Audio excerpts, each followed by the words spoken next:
So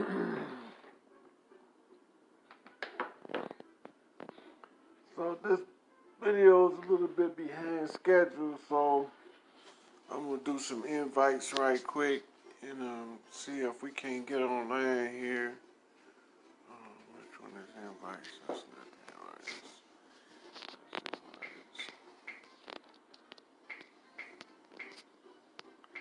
So the title of this one is The Judgment of Solomon, and there were two women. Now, if you remember when King Solomon first came to power, he ended up having a dispute over a child by two women. One woman was going to allow Solomon to sever the child in half, and the other woman was like, no, it's not going to happen. Let her have that child so we don't have to split that child down the middle, right? So when we look at all of the wisdom of Solomon and what is his judgment in this matter? What is he using to measure from the standpoint of wisdom how he would divide this child up between these two women? And do a couple more invites, and then we're going to be off analyzing Solomon's judgment of the two women. Now, the story has it that during the night, one of the women rolled over on her baby. Both of them were new mothers. And the baby died in the night, and so she switched babies. This is what the narrative is, that we going into this judgment scenario between these two women and this child. So they go to Solomon to settle this dispute as to whose child that this was. Now, Solomon is a young king fresh on the throne, and this is going to be his first display of judgment, where the people get to determine if his judgment is a righteous and just judgment, or if it's a presumptuous and unjust judgment. So Solomon ordered the soldier, he says, sever this baby in half and give each woman their share, right? So the one lady didn't, she was like cool, she was good with the cutting the baby in half and giving her to the other woman her half and giving her half. So that would have mean two dead babies and two childless mothers. But the other lady, she was like, no, it don't work like that. She can have a baby if we have to cut the baby in two. If we have to separate this child, then let her have her. I'll suffer rather than let her kill this baby on account of her selfishness and her greed. Now, I'm almost done with my invites. Got a couple more here. And we should be good.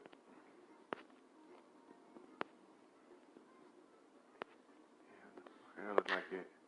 All right. And so when we go dealing with what is the measure of this judgment of Solomon, and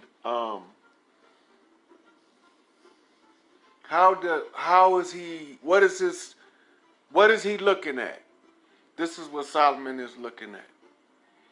This woman who was so selfish she would allow this baby to die, that's not his real mother. But that lady that would sacrifice herself and her desires for the welfare of the child, that's that child's mother. Now, in the closing of the age and the dawning of a new age, the child always becomes a ritualistic part of the picture because of the whole widow giving birth scenario. It has to be a child at the center of every one of these dramas, and that's why you always see the baby Jesus in the Catholic Church when you see it in the background. Now, so the judgment part, he was able to determine from what a mother is. So you got to know what a mother is in order to know what a mother is not. So Solomon, his mother took care of him, looked out for him, made sure he even achieved conquest of the throne, because he had other brothers that contended with him for the throne. But Solomon was the one that they found worthy to hold the throne, and he became the wisest of all of the kings. Now, all these stories are metaphoric, prophetic, historical. And what I mean by that, they are metaphors. They have similarities to something that takes place in real life. They are historical in that they were written a long time ago. And they are prophetic because they speak of things which would be coming around the close of the age.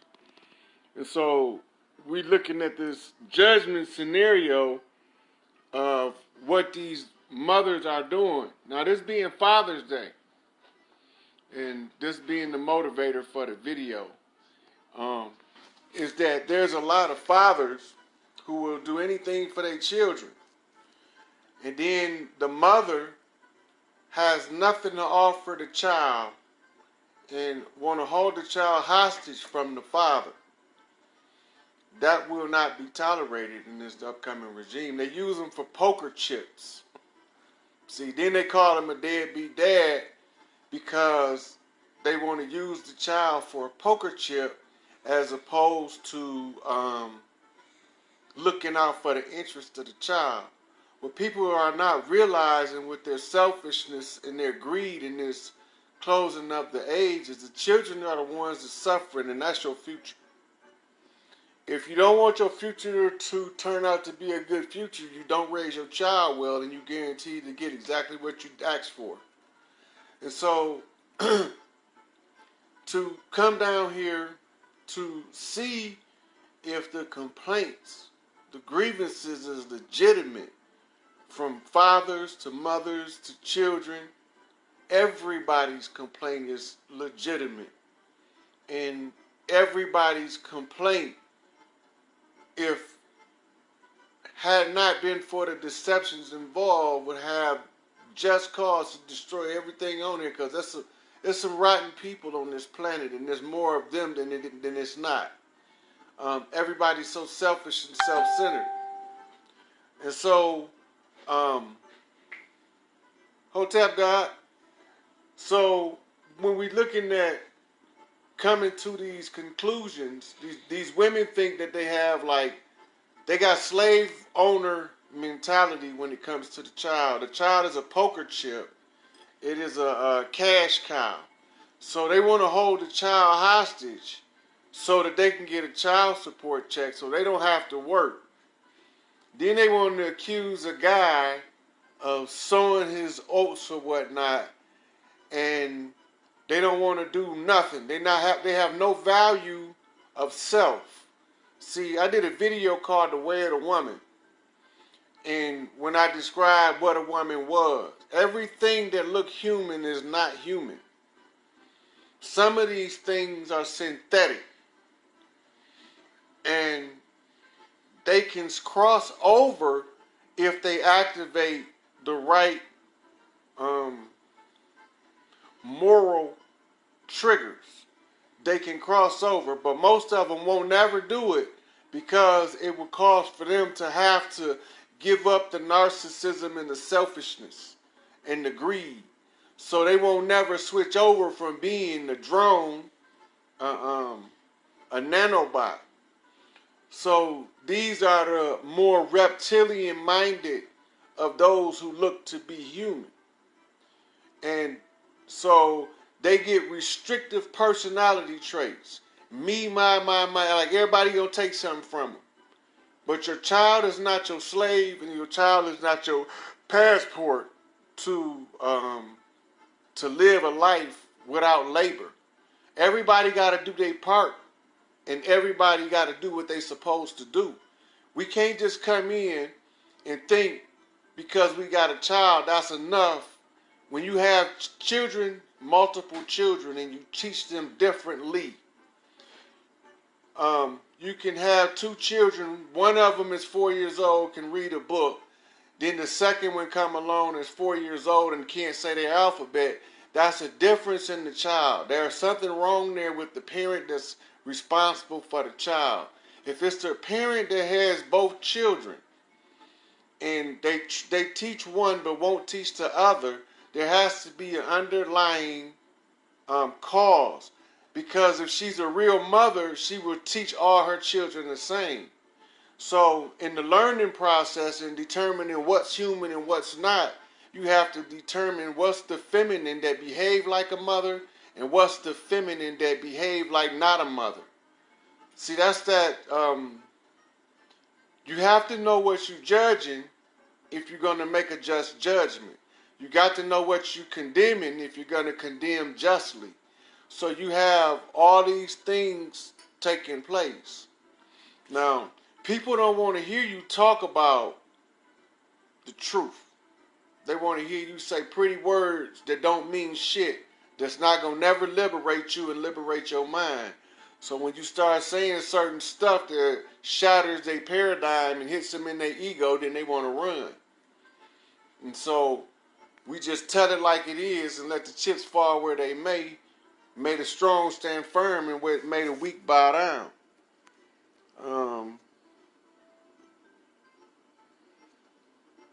Yep, Jillian, I'm about to go into what's going on with that.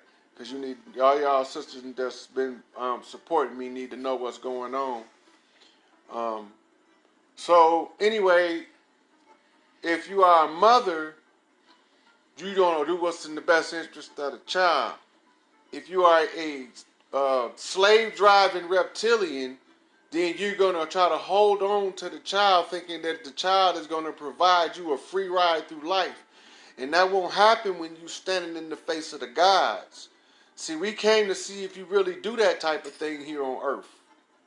You know, we wanted to know if the grievances that we hearing about women refusing to allow fathers to be fathers to their children because they don't have money. Money does not determine your degree of parenting. Your money is not more important than your child.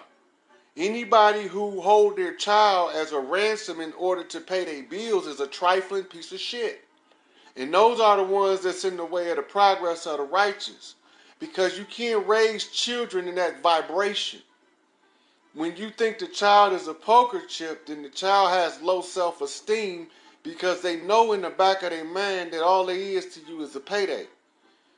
And so we can't have these women calling guys deadbeat dads, but won't let them do their part as a father and actively interfere.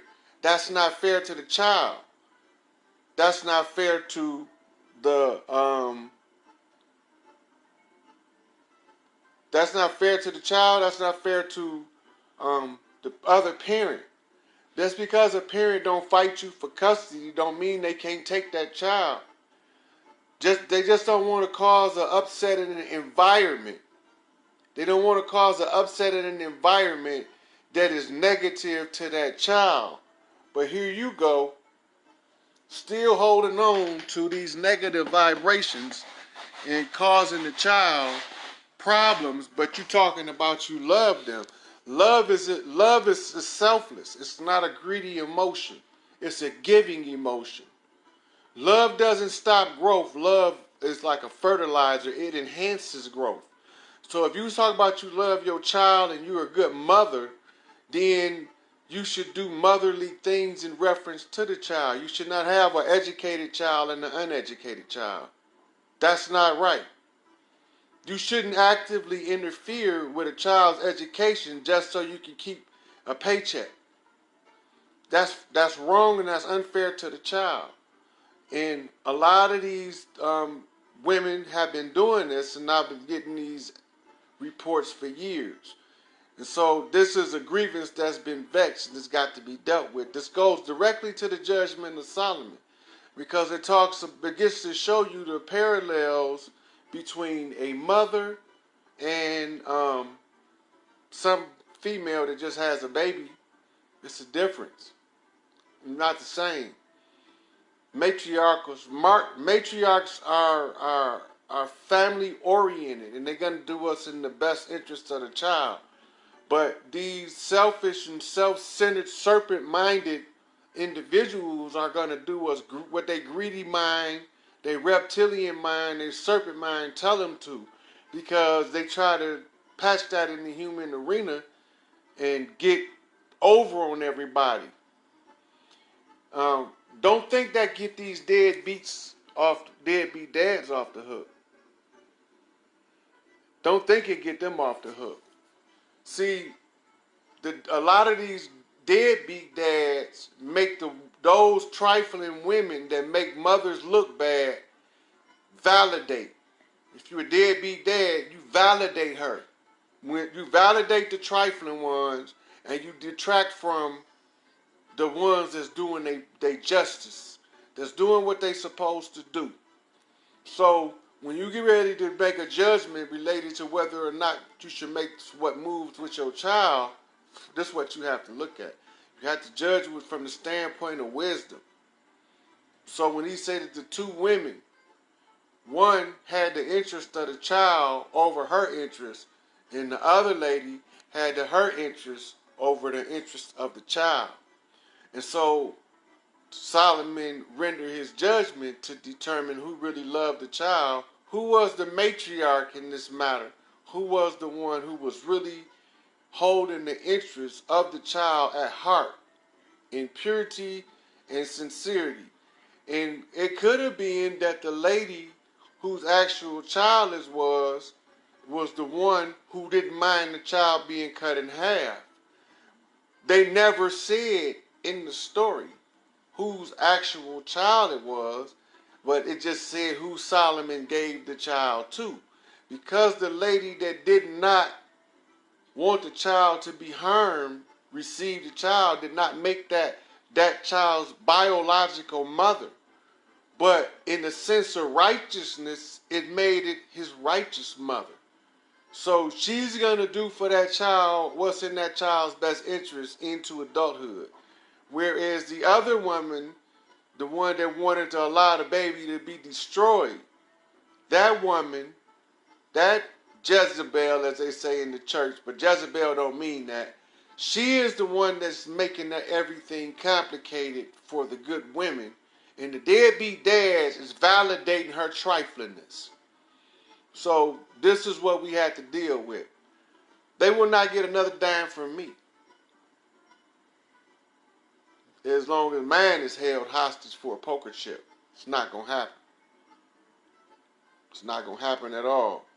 Now, to move on to what's going on, a lot of y'all that's very high in energy may be aware of this, and y'all may be in denial of what y'all seeing on the energy, what y'all reading.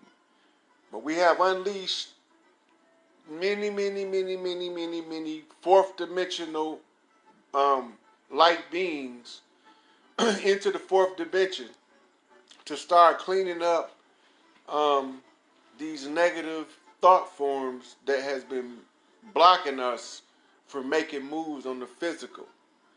Now, if this method don't work, then all of these same things is going on the fourth dimension, where you see all of these beings that look like the one on my profile picture, because I use that as the thought form, all over the planet, whooping ass and standing security in key locations in the fourth dimension. They blocking off stuff. It's almost time for the coronation, and we got to get this stuff cleaned up before it's too late and before we can't get it done.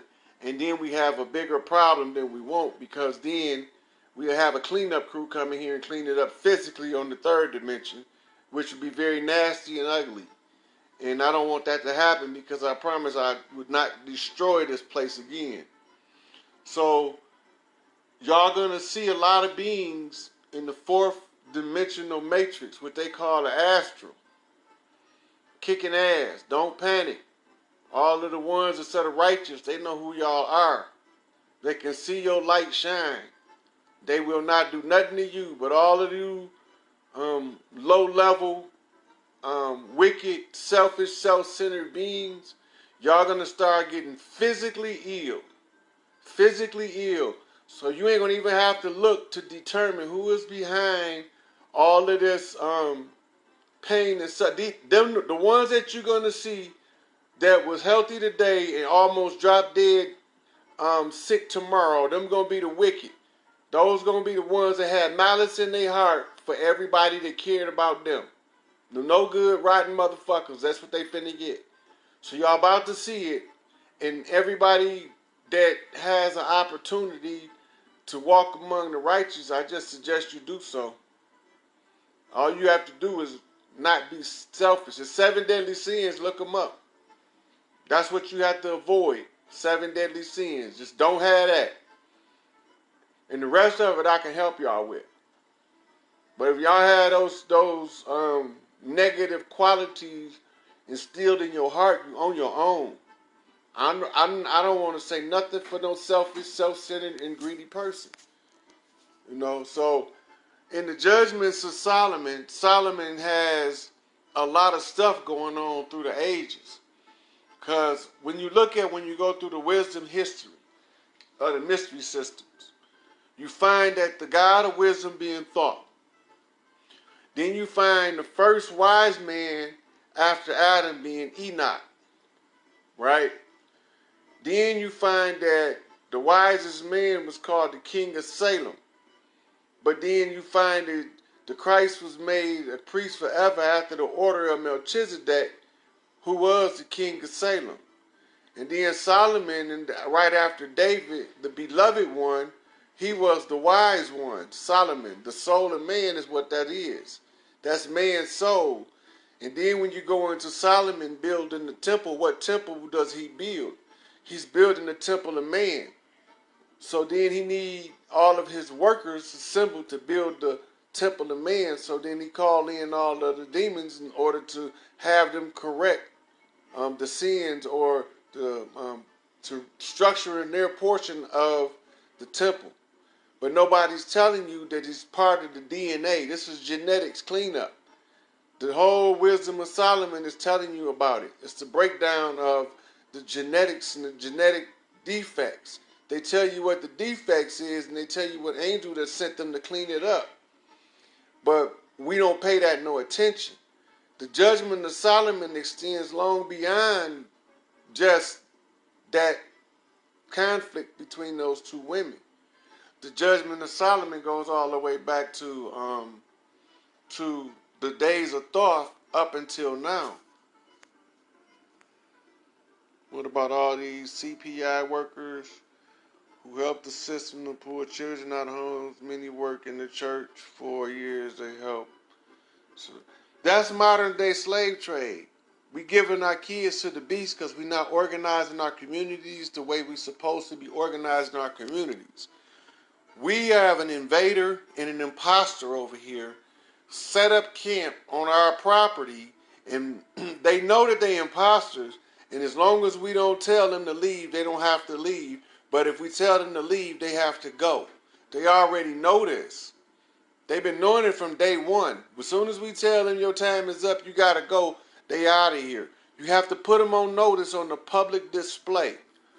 You got to all get behind one person. You got to have a central point of focus. You have to have one common spokesman, and you have to have the spokesman tell them that their time is up and they have to go. And they got to have your support. We got to have the support of the collective with no divide and conquer tied into it. This is what the problem is. Yeah, they taking children with the Child Protective Services got more power over your child than you do. That's because you have submitted yourself to a rogue government. This government is not yours. This is a fictition. It's a legal fiction.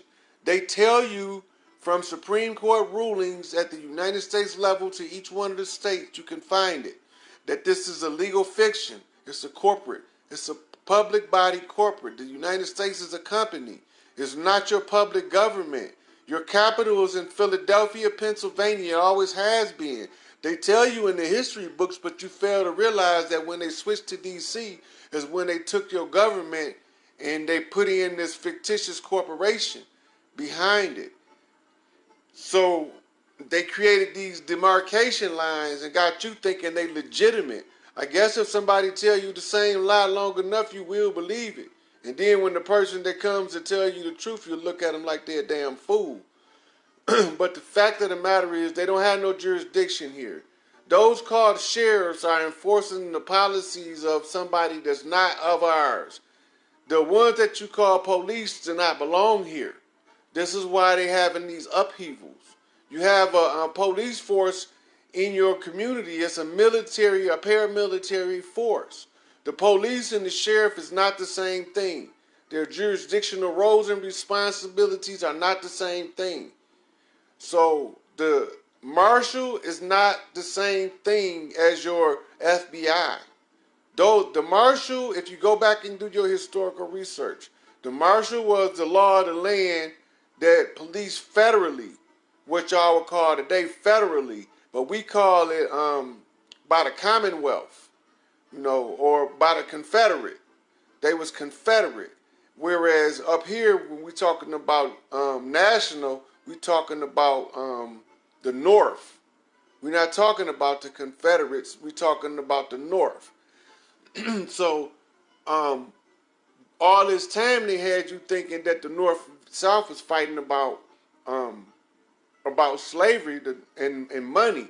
The North and South was fighting about the indigenous people of the South versus the English who was under the reign of King George in the North. Y'all don't know y'all history. That's why they call New York the Empire State. The Empire Station was there.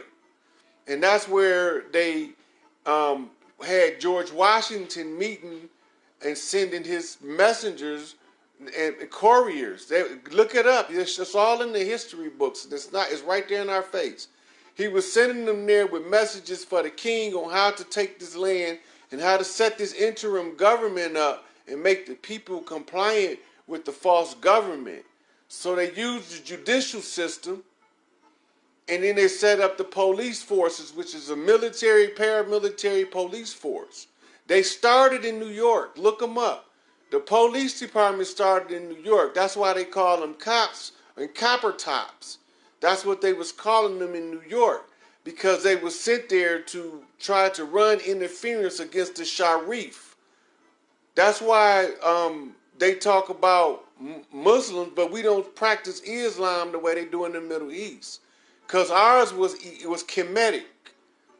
With the word that you call peace, Islam in Arabic is Hotep.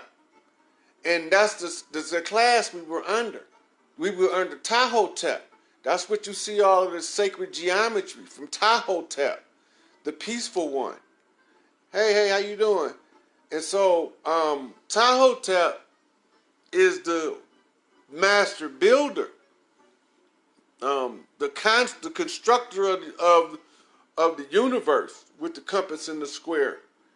And so you see right there in front of your face that they telling you the story, but you ignoring it because you won't accept the mythology that they gave us.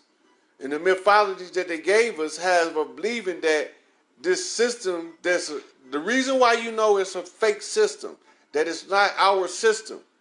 If you look at the portions of the Constitution that they kept, because that's not the Constitution as it read the day that we had in the original establishment of this country. This is the Constitution, and they only kept portions of it that they wasn't allowed to change when they set their corporation up.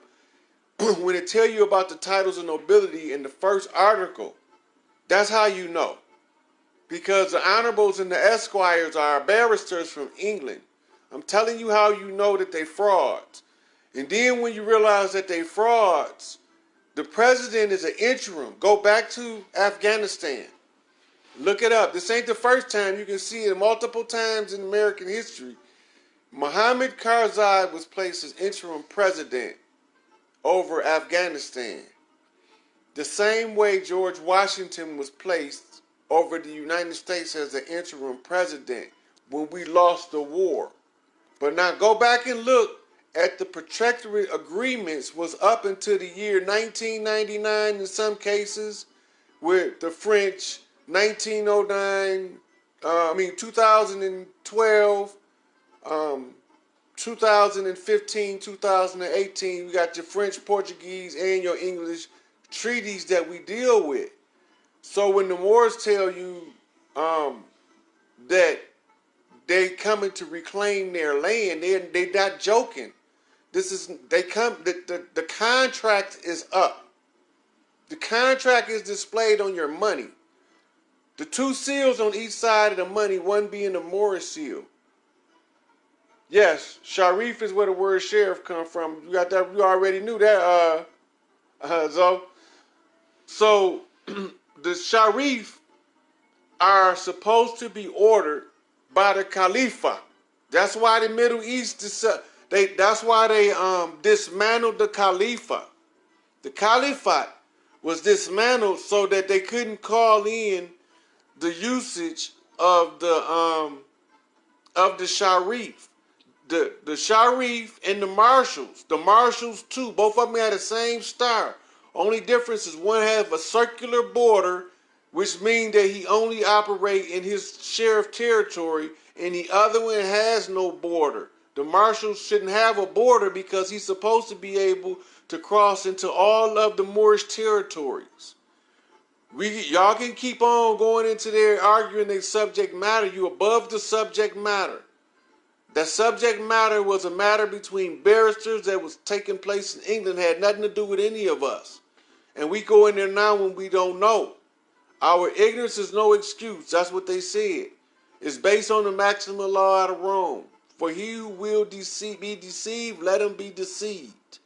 So you can follow the deception, or you can crack the code.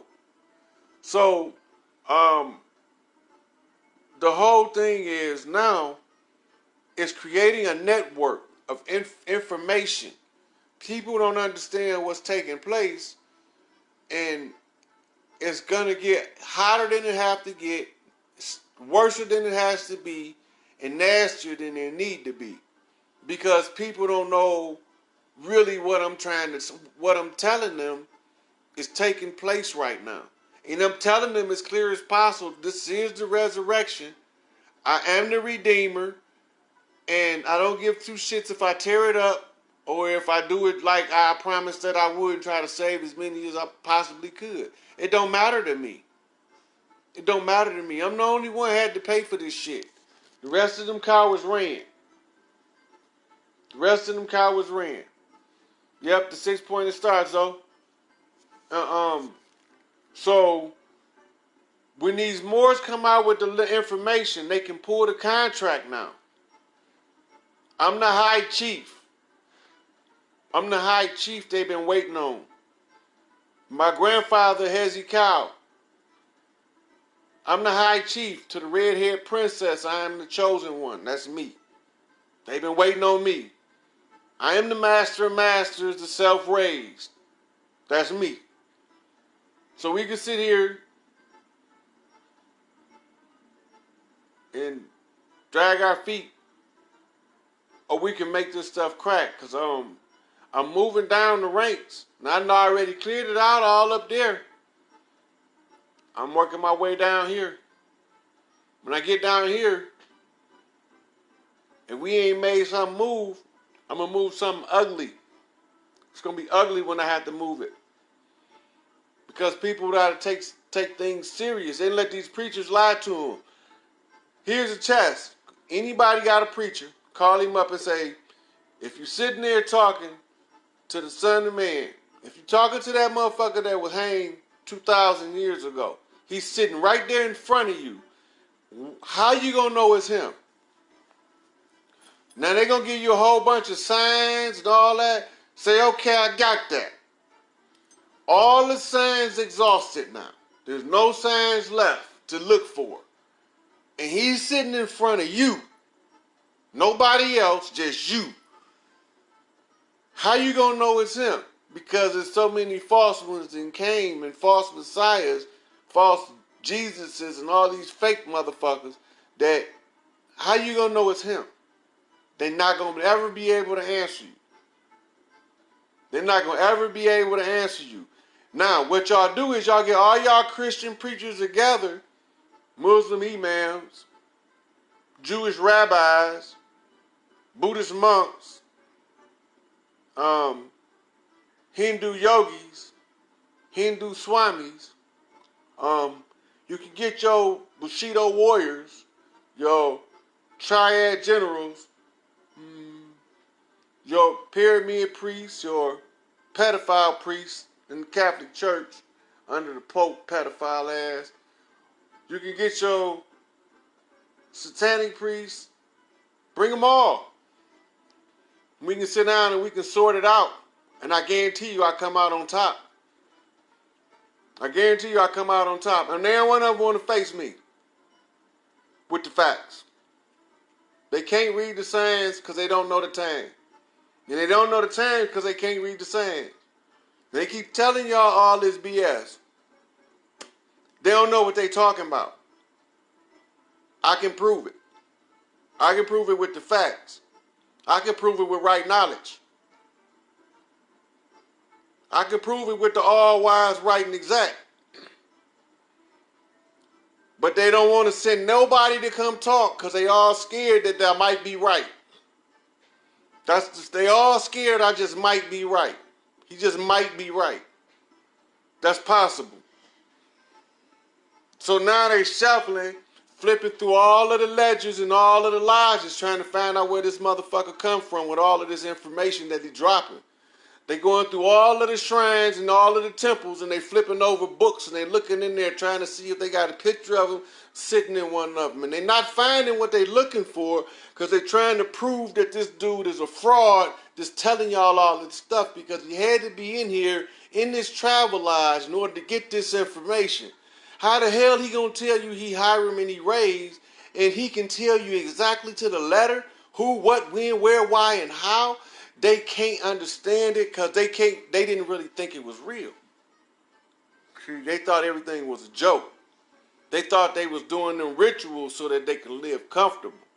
And they thought that they was doing all of those self-sacrifices and the sacrificing of their brethren because that was going to keep their lifestyle functional. No, they was doing everything for a reason. Nothing was haphazard. Even where they had the broken keys and the missing keys, none of it was partial. None of it was haphazard. It was all part of an orchestrated plan. I told y'all we had to have a dog in every fight. We had to have a dog in every fight. So George Bush said it's 1,000 points of light. We got 1,000 dogs and 1,000 fights. And I can show you as many as I need to show you and match them all up. I can show you from the street gang leaders to everybody where we put somebody at. I can show you who they are, where they're at, and why they was there. Stone that the builder rejected has now become the chief cornerstone. We can accept it, or we can have it shoved down our throat the hard way, but that's just the way it is. The stone that the builders rejected became the chief cornerstone. The 21st brick. That go to Chicago. They know what I'm talking about. 20 more. They know what I'm talking about. The 21st brick had a name on it. Sent a whole nother crew to a whole nother direction from the 5 to the 6. You got to remember who the lawgivers is. You got to remember who the enforcers are. Look at the colors and you'll know who is who and what's what. You'll know what side of the lodge is from what. But as long as you sitting there thinking you know everything because they told it to you on the news, you a damn fool. You lost already. You in the background trying to catch up. They're not going to never tell you what you need to know. You have to go out and find it. I did. I was relentless in the pursuit like a bloodhound on a coon. And I found what I was looking for, a way for us out of here. I found a way to get us all out of this torturous system. But the people are so happy being sucked into the false illusion of somebody else's authority over them. They don't belong here. They imposters. They don't belong here. They imposters. And so this goes to all of what's written in the book of Solomon, where it talk about how the sons of the righteous will be even blind to who they are. In the New Testament of the Bible, it says, seeing they will not see, hearing they will not hear. For their hearts have waxed cold. That's the black goo. That's the sealing up of the heart center so that you can be deceived long enough, because when that love energy come in, they can't trick you no more. When you become 5/5 realized and you understand what it means to have unalienable rights, and you get to exercise your rights, and you don't have to participate in their charade and their shenanigan, then it'll make a little more sense. The whole thing hinges upon the jurisdiction. The conflict of interest nullifies any potential jurisdiction they have. The conflict of interest is that the judge, the prosecutor, and defense attorney are brothers in the brotherhood of the Association of Barristers. They're called the Bar Association in America. Because they are members of that, their integrity to uphold that overrides your freedoms, and your inalienable rights does not apply when it comes to them upholding the integrity of the bar. It's a conflict of interest that they cannot reconcile because you're not a barrister. Only thing they can do at that point is make you a barrister and teach you the law or allow you to leave because you have no standing. They have no jurisdiction over the physical, three-dimensional, self-replicating, organic matrix called the physical body. They don't have that physical jurisdiction over you. They only have subject matter jurisdiction. And subject matter is the subject of the matter to barristers. It has nothing to do with you. You're not a barrister. That's why they keep tricking us in there with lawyers. The lawyer is standing there because he's a barrister. So while you standing there, he's basically holding you as a leverage, as a collateral on a bond that's being traded that the clerk's sitting over there holding, called a docket. It's called a docket. And this docket is how they're keeping you oppressed. They're keeping you oppressed through this illusion because we don't exercise our rights according to the way that we set the system up. You see? So we got to go back to God-given, inalienable rights. When you understand that idea, and then you declare that there can't nobody judge you but the Christ, they can no longer use you in court because their courts is set up for the goy, the chattel, the Gentiles. They're set up to hold them in reprisal for debt and servitude under the order of the papacy. And that's why there's Latin written on the money. Y'all got to pay attention because this is part of treaties and agreements that was made, as well as part of a spiritual discipline that was being exacted. All of this was going on at the same time. That's why you was able to have a prophecy. Your children will be afflicted in a foreign land for 400 years. That prophecy is the plan.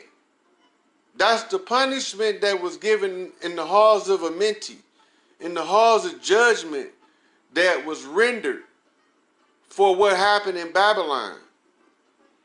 This is what it's all about. That shit they laid down in Babylon. Enlil was behind it.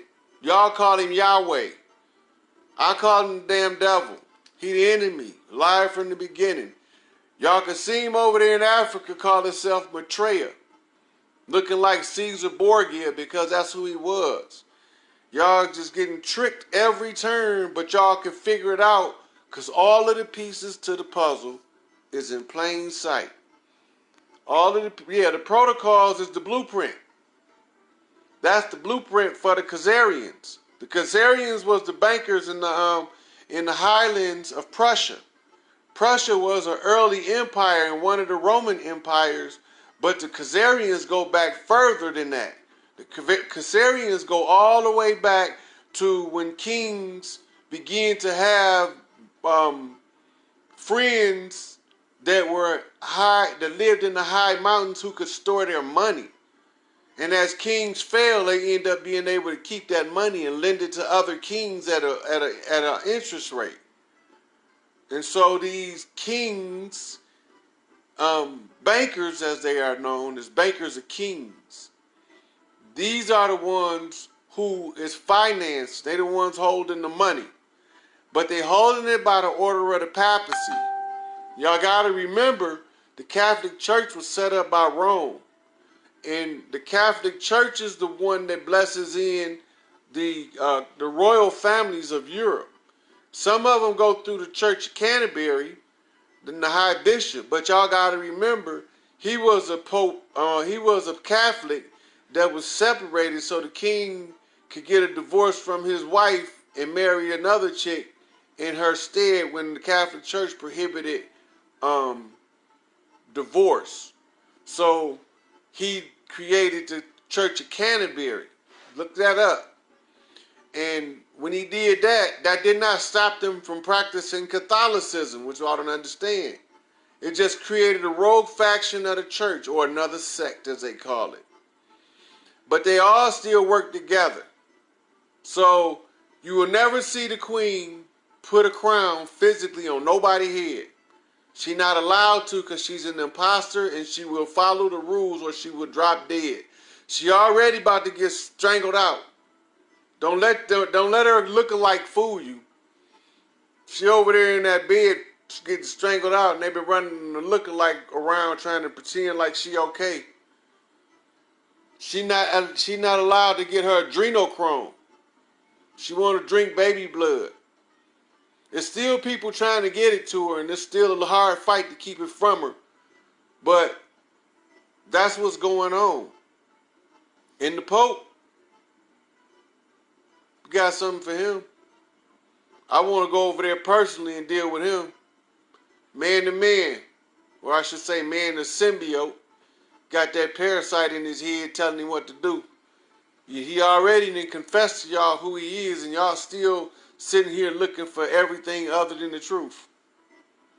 I got on my page where he told you in each one of the descriptions of who he is, he's confessing to each one of them.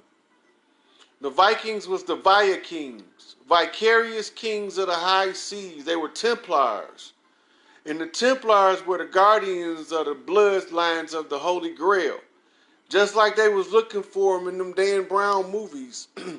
The Templar that they killed to try to get him to give him the sacred word was called Jean de Molay. He was killed in France.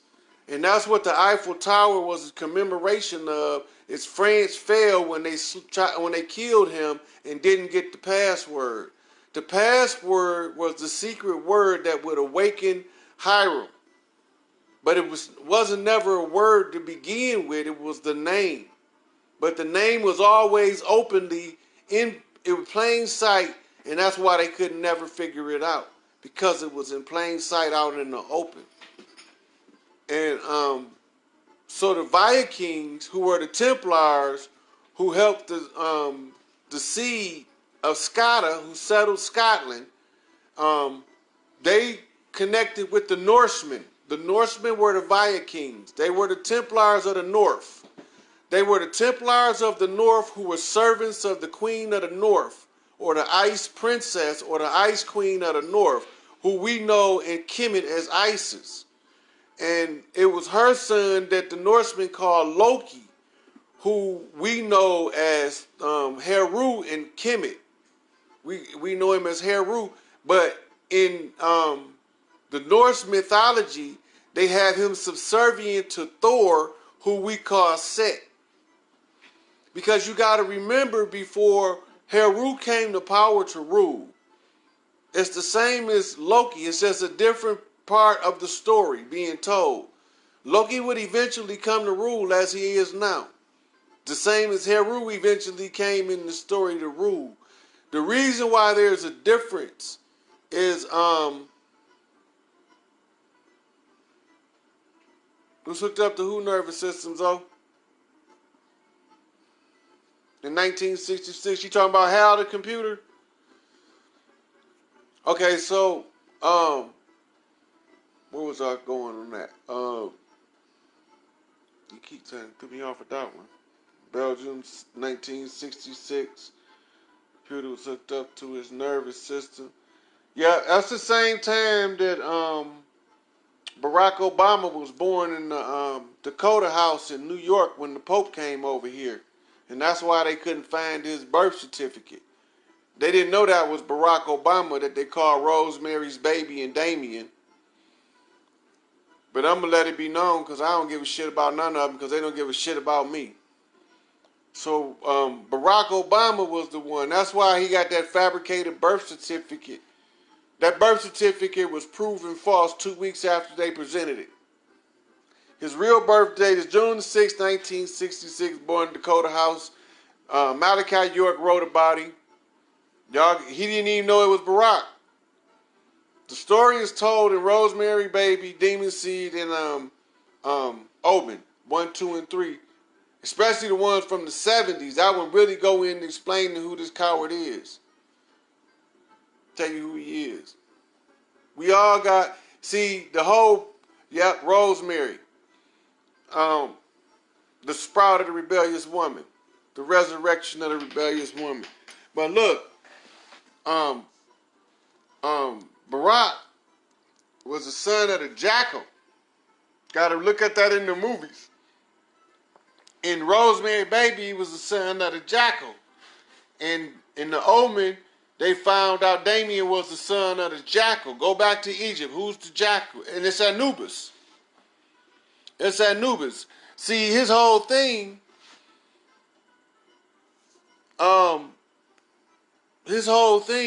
Anubis, he was supposed to be the jackal. So he was going to try to sneak in as Hecate and take in rulership behind that move that old man Bush tried to lay down.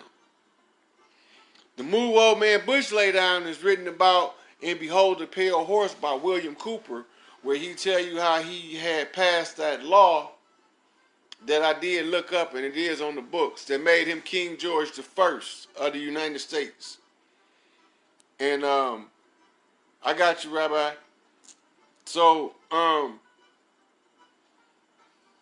that's all tying back into the judgment and the wisdom. Because if you can't see it, you will never be able to unravel the mystery of who you are. If you don't know who you are, you can't never get to where you're supposed to be. You can't never get to the point where it'll unravel. It's a trick. It's an optical illusion. It's right in front of your face, but slightly out of view. It's an optical illusion. It's that little prism thing that you have to turn and make it take on a different shape until you get it to line up right for you to get the perfect shape.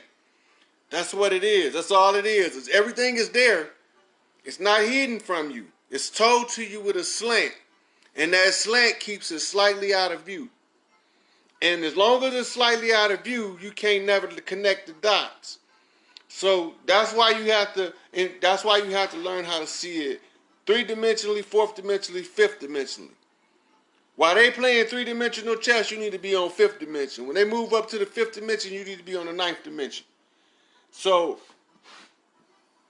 once you understand that the conflict of interest is irreconcilable because they're not going to just give up the bar. They're not going to give up the bar. And then you, being represented by the Constitution, supposed to be protected from them nobles under the titles of nobility. Then you go back to the inalienable right, because they treat you like you're a 3/5 compromise if you 5/5 realize. That means that if you know that you don't that you have an absolute right to refuse them to have jurisdiction over you, as long as you acknowledge that you are only under the rule of Christ as one of the chosen of the righteous, they have no more jurisdiction over you. You can call me in there. I'll come down there and discuss it with them for you, right there in their face. And so, this the whole thing is, it's a trick. All law is commercial. If all law is commercial, that means it's for sale. When you go into the church court, they ask them how much. What you mean? And they say, how you plead, how much? Because that's what they're asking you for. They're asking you to tie into this money wagon. But you ain't going to get none. You ain't going to get none. They're going to keep it all for themselves. They're going to keep your share and split it among themselves with the shares that they already got coming. I done already posted on my page the judge telling you himself how they use this court system to auction us and barter and trade us for money. So you have to be aware of how to present it. If you challenge jurisdiction, you don't have to prove to them anything. They have to show you jurisdiction. But every question that you ask, they have to answer it to verify that they have jurisdiction over you. And your questions are simple. The question is are you a member of the bar? Are you an honorable or an esquire? If you're an honorable and an esquire, that means you have a title of nobility. Are you under the Constitution of the United States, and are you an Article 3 judge? If they're not an Article 3 judge, which none of them are unless they're a federal judge, in which case they shouldn't have a title of nobility, unless they're a fraudulent federal judge. But anyway, you ask them if they're an Article 3 judge, and they say no, that means that you are an adjunct judge, right? Well, you have no authority over me as an adjunct judge, seeing that this is a matter of subject between barristers. It don't got nothing to do with me. Y'all can keep y'all subject matter.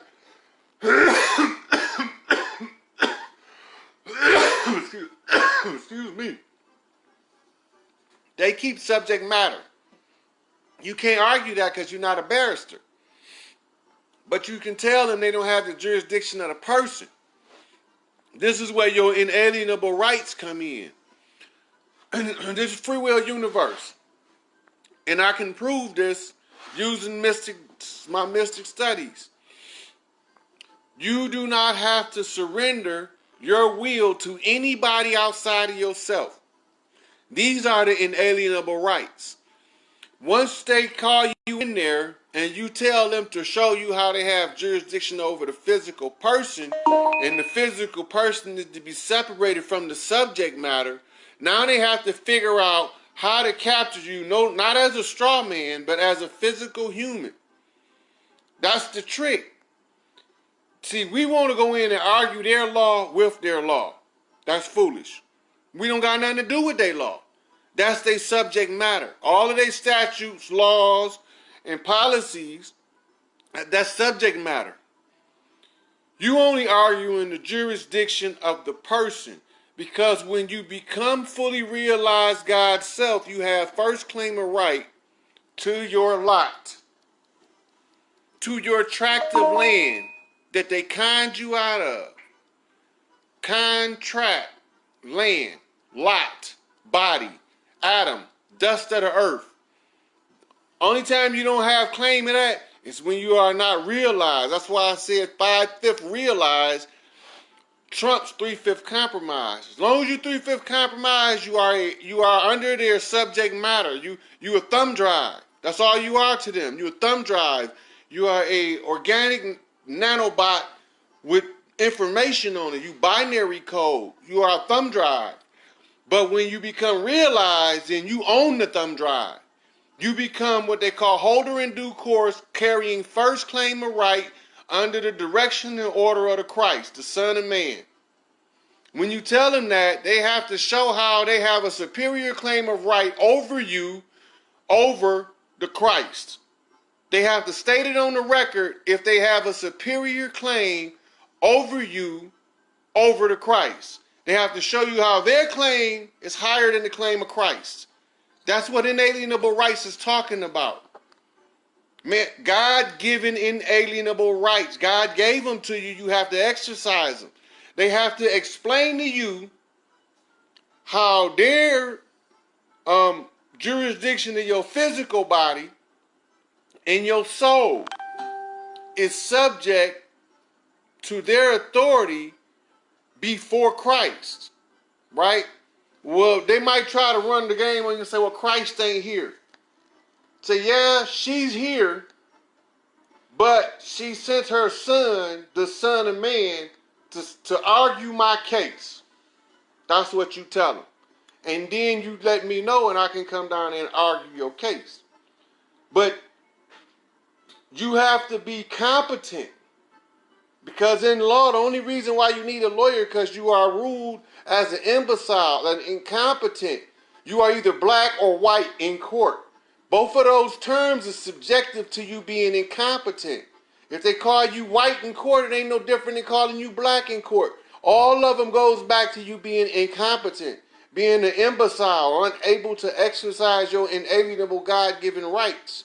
I'm here to return your inalienable God-given rights back to you. And you have to understand how it works. If you don't question the jurisdiction of the person, they can do what they want to you because you 3/5 compromise. When you 5/5 realize, when you understand your God self, if you need to have a class, set it up, I'll teach it. When you need to understand your God self, when you understand your God self and your God status, then they cannot hold you in reprisal for the debt. They're not holding you for a criminal act. They're not holding you for harm to others, no matter what the crime is. That's not what they're holding you for. Whatever they charge you with is not what they're holding you for. They're holding you for a debt, a reprisal for a debt. None of the cases are true. They all set up on a fabricated corporate doctrine of oppression and theft. They stealing the money of all of the people in this nation using this fictitious corporation. They set it up at the close of the age, and it took effect in 1984, the same year Rex 84 came out, the same year predicted by George Orwell, the same year that, or the year after Farrakhan dropped The Time Dictates the Agenda. So you knew in 1884 what was coming up. If you could read the sign. Excuse me, y'all. So the whole thing now is, where do we go from here? It's real simple. There's been a person declared righteous from the crown of heaven, and that's the Minister Louis Farrakhan. The judgment of Minister Farrakhan, he went first. I gotta tell you, he went first. That means that he is now what you call in law the standard of review. And so, Judgment Day commences whenever he is condemned. Whenever he is condemned, I gotta give it to him, but I can't hold it in. I gotta put it out there. I'm supposed to be going more in detail with the nation ministers though, but I'm waiting on them to get in touch with me. I ain't hearing nothing yet. So, but I'm supposed to tell them about Malcolm and Khalid and then show them the videos and all that stuff to show them what I'm talking about. But if they don't really want to know, I can't force it on them. Anyway, so where was I? He got me off track again. That's the second time he did that. So anyway, we gotta support Farrakhan. So if let's say the Nubians, they can put a picture of Malachi on the back of their shirt, right? You know, in the front, it'll say hashtag we are Farrakhan, hashtag be of the righteous, right? That'll be on the front of the shirt, and on the back they'll have Dr. York, and then like I said, like at the top it might say "Free Dr. York," and might have one of his sayings on there at the bottom about freedom. Like Mandela was locked up 27 years because Mandela people left him locked up 27 years. Malachi Z. York. Put that on the back of his shirt. Yep, we are Farrakhan. That's the Nation of Islam call to righteousness. We are Farrakhan. That's the slogan they chose to use as the call to righteousness. We are Farrakhan. So let's say that you was a Hell's Angel, because see they live by a code and they follow their code, so they would be classified as righteous too for following their code. And they will have their judgment coming up, and I would be proud to tell them how their new structure gonna be. But like, let's say they Hell's Angels, and they can have the Hell's Angels denim jacket on, but they can have a T-shirt on the front of it that can say hashtag We Are Farrakhan, hashtag Be of the Righteous. Yep, Be of the Righteous. And from there, when we start getting people to understand what's going on, then we're going to start snapping out of the slumber. We're going to start snapping out of that slumber state, right? That slumber state. Long as we're in that slumber state, we're going to keep getting killed by the police. We're going to keep killing each other in the street like animals. We got to snap out of it. The 100 monkey effect is what we're trying to achieve. The 100 monkey effect, well, it's going to take a little bit more than actual 100 humans, because the 100 monkey effect, it was only like probably about 2,000 of those monkeys that the 100 monkey effect affected. So it's going to be a larger number of humans needed to have the same effect. It's the same effect as it's hiving for the women. See, if I could get a group of women that was ready to meet and teach them how to hive, then they can spread it. It would work so much faster. But I got to go the slow route because the people got to be ready at a slow pace. That's not my fault. So when they hive, they create a network, an energy grid. And then each one of them will go out and hive with another group. That'll constantly spread the hive. Like when you look on the movies, how do they show it? They show a little spark of light on the planet from outer space, and then that spark will get bigger, then they connect like electricity. Then before you know it, it's covering the whole planet.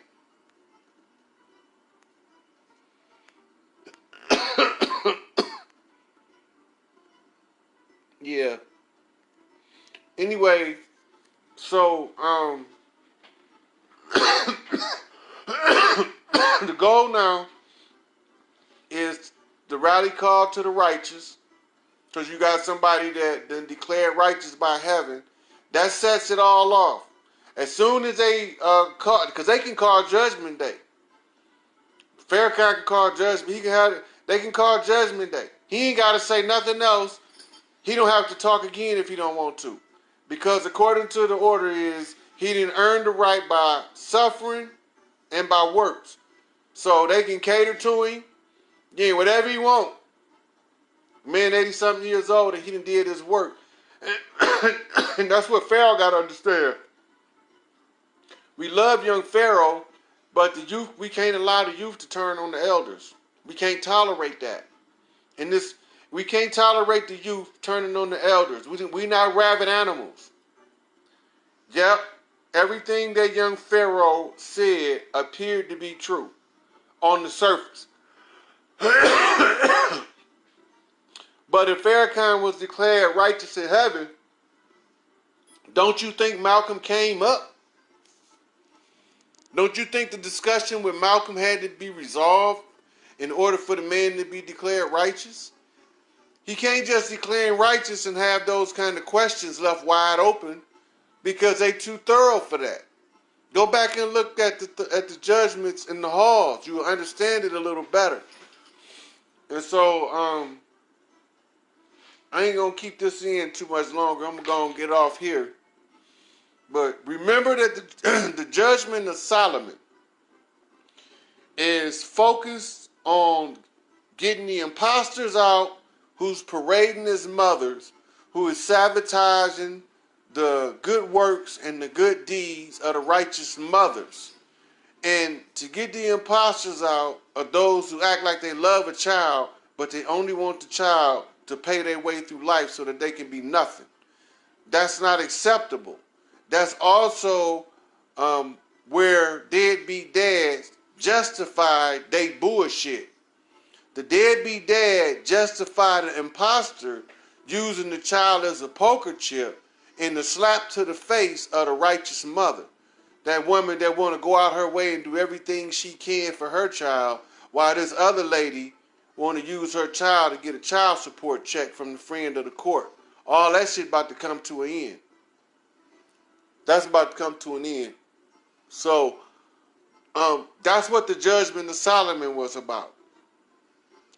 And the rest of the judgments of Solomon, or not judgments of Solomon, the rest of the construction of Solomon's temple, it was the construction of the temple of man. It was to repair the DNA. And so when you understand those two parts about it, and you will understand why it was two women that had to be judged as well. Because the judgment has to be shown to be righteous before judgment day can take place. And the Son of Man has to be publicly exposed before the judgment day can take place. And he got to be publicly exposed by compensating the righteous. In this case, it would be the worker. Because in the book of Jeremiah, it say the worker. In the book of Ezekiel, it say the worker. It talks about the laborer being the first to be compensated. So you know that when you're looking at Judgment Day, whatever you see, it ain't Judgment Day, can't start until the laborers are first compensated. The laborers got to be first compensated for their labor.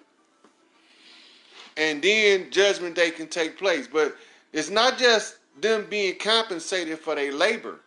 It's also them being part of the fulfillment of the role that's been laid down as part of that plan that we call the prophecy for the Son of Man's return. So they have to do it that way. The worker has to get compensated first in order for it to match with the prophetic order. In order for the judgment to unravel like it said it would in the books. And so that's why you look for the 3 CEOs of the auto companies to go to Orion, Michigan, because according to the pyramids, it's supposed to take place in the right hand of the Mother Earth, where the 3 Orions at. That's Orion, Lake Orion, and Orion Township, where the worker is, who is the son of the worker, or meaning that the Son of Man being the son of, after the profession of his father, the builder. They called him a boat builder in the New Testament, and the carpenter, which means laborer back in the day. And today, the boat would be the car. When you look car up, a car is actually another term for boat. So you'll still have a boat builder. So all this is consistent with the prophecy of the Son of Man rising out of Orion. I don't know. But that's just the way that the story is. Just the way it's supposed to take place. And the rest of it to take care of itself, I guess. If we do our part, everybody do their part, it should work. So I'm going to leave y'all with that. And thanks for stopping and checking me out. And we're going to get back on another topic at another time. Y'all got any questions, leave them in the inbox. Thank you.